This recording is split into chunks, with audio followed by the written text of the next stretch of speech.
Well, the good news is the financial sector is starting to really address climate change in a number of ways.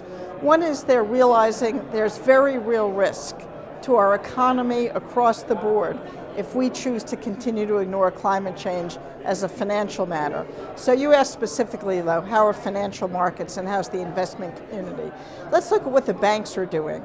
The banks are doing things like raising their diligence in looking at investing in high carbon emitting companies. In the United States, recently, 3 major banks, and now 4, Citigroup, JP Morgan, Merrill Lynch, and Bank of America have adopted something called the carbon principles, where they are going to take a much deeper dive and do a greater level of due diligence on investing in any high emitting carbon projects because they know the risk involved is greater.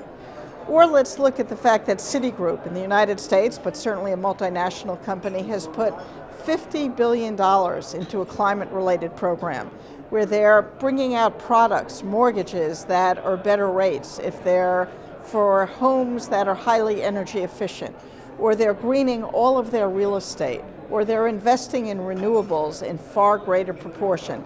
We're talking about a $50 billion program, or Bank of America's $20 billion program, or Deutsche Bank, which is out there bringing out products on climate change related companies that make great sense. So the financial community is starting to say climate has a clear financial risk. We're going to evaluate that risk. We're going to put it into our models for choosing what companies to invest in. And we're also at the same time going to look at the opportunities created from the climate crisis. Well, the crucial steps are if high-emitting carbon investments, like investing in a coal-fired power plant, really are risky, the next step is for them to just say no. Until an investment in a coal-fired power plant has carbon capture and sequestration, it's too risky. The regulatory community is going to change, the environment is going to change, and investments in a coal-fired power plant may prove to be very bad investments 3 years from now when the government regulates these kinds of energy uses. So I think banks ought to just say no. Well, we work with something called the Investors Network on Climate Risk. It's $5 trillion worth of large institutional investors who have said we need to act as investors on climate, and they're doing a number of things. They're filing shareholder resolutions, and they're engaging with companies, telling them to bring their carbon footprint down. And they are determining whether companies are well governed, meaning whether their boards are doing their fiduciary duty, if in fact those boards are looking at issues like climate change. It's investors that are driving climate as a governance issue.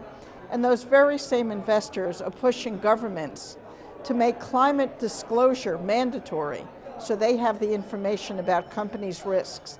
And finally, the $5 trillion in our investor network and many others are pushing for mandatory public policy for literally caps on carbon emissions and a price on carbon, not because they're environmental leaders, but because these investors see putting a cost on carbon as the right market signal to limit our carbon emissions and to jumpstart a clean technology economy. Well, climate leadership in different sectors means different things, but in the private sector and companies, it means looking at climate as a very real risk and opportunity and changing business practices to address it, and doing so at the highest levels of a firm.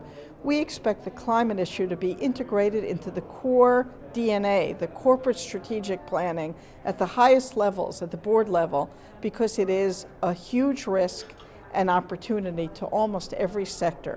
So what does leadership mean? It means companies that step out, that set real goals on reducing their carbon footprint and on moving into a leadership position, because when one company acts, others follow. And that relates to whether or not you're in the electric utility sector or the banking sector.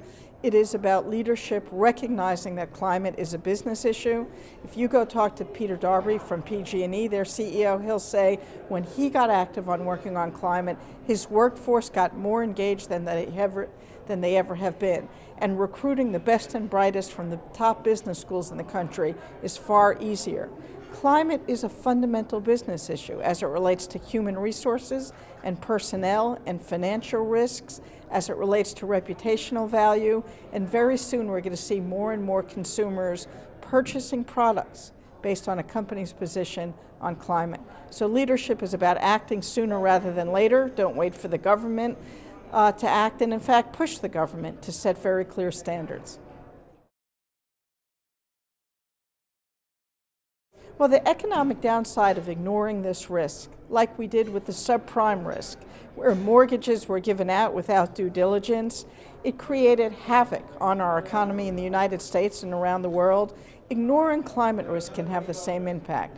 We need to not ignore it. We need to realize that reducing our carbon footprint by 80% by the year 2050 will take an enormous technological revolution.